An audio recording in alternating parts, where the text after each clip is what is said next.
This is your tarot message for today.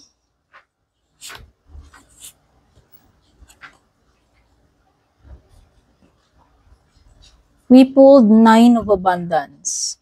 Life is wonderful. Your hard work and dedication to your dreams will provide you with great peace and contentment.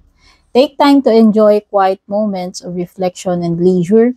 Feel free to buy yourself small luxurious gifts. You've earned the financial security and independence you now enjoy.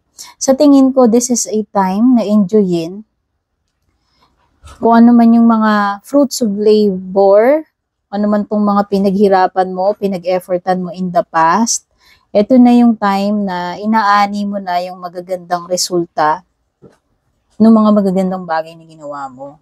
So, mai-enjoy mo isa-isa yan. Ito ay, pride, success, achievement coming to you or happening to you right now.